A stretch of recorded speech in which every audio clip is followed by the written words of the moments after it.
The first time I flew on a plane, I flew to Africa. I was 20 years old, I was from a small farming town, and I flew to be a university student in Nairobi, Kenya. That experience eventually led me to start my own safari company, and I have been doing safaris in Africa for over 25 years. Beautiful, exciting, romantic safaris, something that should be on everyone's bucket list. That eventually led to my being involved with lots of different projects like building schools, digging wells, and working with an orphanage in Nairobi in the slums. That all changed when I made a trip to northern Kenya. And this is not the Kenya of safari life. This is the upper 50% of the country that's marginalized and abandoned. It is also a beautiful part of the world with grasslands and deserts and dramatic volcanic mountains. When you travel around the area, you'll come across pastoral communities that have been herding their livestock for centuries, and then you'll come across a small village, a ring of huts made of branches and skins. On that first visit, I had arrived at the end of a drought. It had not rained in over a year. 90% of the livestock were dead. When we would come into a village, you would have to cover your mouth and nose because the smell of rotting carcasses of livestock was so overwhelming. There were malnutrition babies and elderly people that were too weak to stand to greet a visitor. This was the drought and famine of the headlines, and I had never encountered suffering like this. This was not just a project, this was a huge problem. And so I went in search of creative solutions to this problem. I also spent a lot of time traveling through the district. I spent 2 years making extended visits, and I traveled with my friend Kura Omar, a sport team, a beat-up old Land Cruiser, and an AK-47. And our job was to eventually start an organization, and we did, and it's called the BOMA Project. And in that first 2 years, we just tried things, like we did school fees for programs, and we did livestock programs. But mostly, I spent that time listening. We would go from village to village, and we would assemble under the thorn tree. And I would drink hot tea with the women, and they would tell me about their joys, and their sorrows, and their challenges. I'll never forget meeting a woman named Haloya, and she told me about the day that she gave birth to a child, and there was no food in the hut for her other children or for her after 2 days of labor. We went deep into the interior. We crossed deserts at night, and we climbed steep mountain passes. And this was really hard work. It was 110 degrees in the shade, and I got sick a lot, battled with parasites for a year. But at night, we would fall asleep in the villages, and I would fall asleep to the sounds of warriors singing or to the sounds of hyenas as they circled the village. It became obvious after a while that we went into villages during drought periods. It was mostly women and children. The men had left in search of pasture. And as the grazing lands were starting to disappear because of the droughts, it was putting them in more conflict with other ethnic groups. So now it was too dangerous for the women to travel with the men and the livestock, so they were left back in the village to survive on their own, and they had to do it without the milk from the cows and the camels and the goats. I've now been through a total of 3 droughts since that first visit in 2005. And they follow a familiar pattern. The rains stop, the grazing lands disappear, the men and livestock are on the move. And then ethnic conflict comes in, and guns flow into the region. And then food aid starts to be delivered, followed by Doctors Without Borders who come to treat the people that are suffering from malnutrition and famine and diseases like cholera. Finally, this slowly unfolding disaster is spread across headlines across the world with a picture of a starving baby that I'm not going to show you. This is a caricature of Africa that the media likes to perpetuate, but it is also the story of Africa that I don't know. The stories that I know are about courage and perseverance and the ability to survive despite incredible hardships. I know many stories of success. And so I wanted to build a program that builds on those successes. So Cora and I decided that we would focus on the women and children, those most vulnerable, and we would help them do something pretty simple. Start businesses, earn an income so they could feed their families, and start to accumulate savings so they could survive the drought periods. And it is at this point that many people say to me, I know what you're doing. It's the whole, if you give a man a fish, you feed him for a day, and if you teach a man to fish, you feed him for a lifetime. I find that phrase patronizing. It presumes that people living next to a lake have no idea how to fish. And that has led to legions of volunteers coming to Africa. And I know these volunteers are well-intentioned, but sometimes I think Africa right now is drowning in good intentions. What they need are flourishing economies and markets and jobs so that they can care for their families. Let me give you an example. One day in our journeys, we came across a group of volunteers that were building a health clinic. And this was at the time of another drought.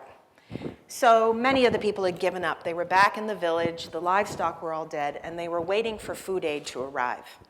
So every day, they would go over to the camp, and they would watch the volunteers build them a health clinic. I can't imagine what that community must have felt when they had lost so much hope for the future, and how disempowering that was. Here's a different way to bring a health clinic to a needy community. You raise the money. You save the volunteer airfares. You send one construction manager who comes and teaches the people building skills, and then you hire those people, pay them for their work so they can feed their families. It was lessons like this and all the research we had done that finally led us to start a program called the Rural Entrepreneur Access Project, or REAP. And that program is not intended to end poverty. The program's intent is to build resilience, to improve the ability of people to survive drought and start on the hard path of climbing out of poverty. Our program is called a Poverty Graduation Program. We take people using data and surveys, and we identify them as people that are living in extreme poverty, people that are living on less than $1.25 a day. And we put them through a 2-year poverty graduation program, and the goal is to graduate them into poverty, people that are earning more than $2.50 a day. And I'm going to show you a short video of what that looks like. How do you graduate from extreme poverty? At the BOMA Project, the answer is 6 steps. For centuries, pastoral families have raised livestock in northern Kenya. But climate change, severe drought, has devastated that way of life. We wanted to solve this problem, one of Africa's toughest issues, by building incomes for women in arid lands. Women and children are the hardest hit. In 2008, BOMA launched its first 40 small businesses in northern Kenya. The pilot project was small, but the goal was big. BOMA gives women the tools they need to start a small business, earn an income, build up savings, and change their own lives and the lives of their children. Our Rural Entrepreneur Access Project, REAP, is a 2-year poverty graduation program with 6 steps.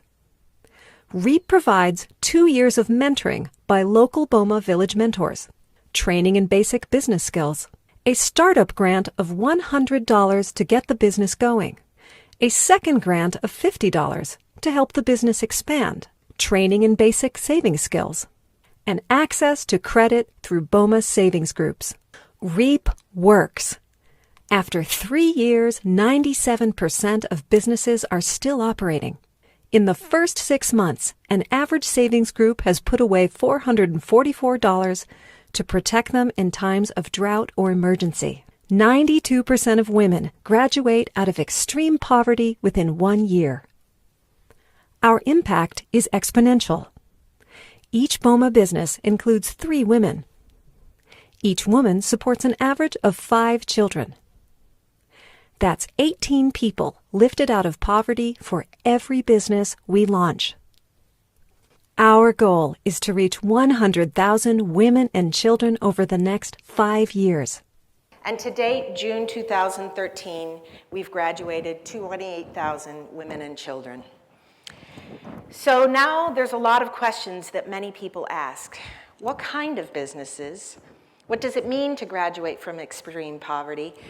And why don't they just move? So what kind of businesses can survive in a village in northern Kenya? We have businesses that sell skins and hides and beads. We have butcheries and bakeries and small restaurants.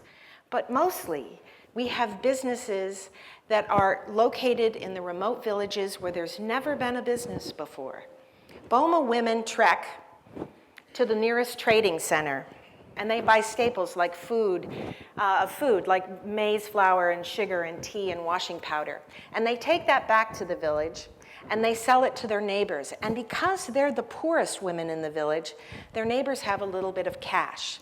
Now their neighbors can buy affordable goods, and they don't have to make the long treks. The BOMA women are earning an income, and they are accumulating savings so they can survive the drought periods. So the women are working, and when I visit with this group of women from Anyeli village, and I sat down with them just recently, they said to me, if we are nothing, then our businesses will fail. But we are not nothing.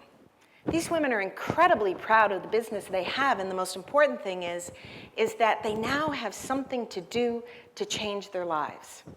So that's important for us to hear, but we collect more things than just anecdotes. We collect a lot of data, and we measure that for change over time of the impact that the program is having.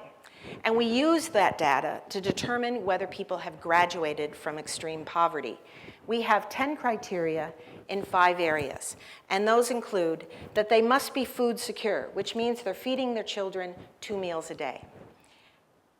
That they have increased household assets, like they've bought a mattress or a mosquito net, or they've built a latrine. That their business is diverse and it's growing. That they're sending their children to school. And finally, especially girls, and finally savings, that they have savings so they can survive drought periods. And then when we look at all the data that we have on everyone, here's a little bit of a snapshot. We've seen an 88% decline in the number of children that are going to bed hungry. We've seen an extraordinary 625% increase in the amount of money that families are spending on school expenses.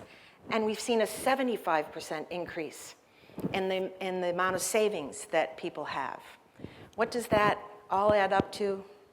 Resilience. Not the end of poverty, but the beginning of a life where they can adapt to a climate and start on the hard path of climbing out of poverty. The women that we talk to are very vocal about what they think about our program. And there was a woman that came to me and she said, "You see us." Many times the poor among us are invisible. These women used to do menial labor in the villages, like collecting firewood and water. Now they are business owners, and through their BOMA savings associations, they're making loans, and they are gone from beggars to business owners and lenders. They are visible, and I get to tell you their story. Like the women of Ndikar village who are taking the profits from their business and they're putting 18 children in their village through school. Or of the women that are taking adult literacy programs, or of the woman who took my face in her hands and she said, "My husband does not beat me anymore." The other final question is, if there is these recurring droughts and famines, why don't they just move? But the real question is, where do they move to? I know where they move to. They move to the slums of cities just like they do all over the world. BOMA believes in the concept that you help people where they live. In the communities where we work, people have strong family networks and shared cultural values. That greatly increases the odds that they're going to make good decisions so they can start on that path of climbing out of poverty, earning an income, and eventually catapulting their children to a new life. That's one of our big ideas, and it's simple. You help people where they live. And here are 4 others. If you invest in local leadership, the local communities are going to be invested in the program's success. Giving cash to poor women works. We don't do loans. We give the women cash. And we can get a business up and running, earning income and profits in 2 months. 97% of all BOMA businesses are still in operation at 3 years. Spend more time listening than telling. Respect the people and trust them. And finally, if you see something that breaks your heart, do something. Creatively work to solve that problem, and then you will be inspired. Every day we see success. With small amounts of money, we see women that are able to earn an income and feed and educate their children. I believe those children will go on to create a new vision for the arid lands of Africa, and they're going to do that on their terms. You've heard my story today, but the real story of the arid lands of Africa is going to be told by them. Thank you very much.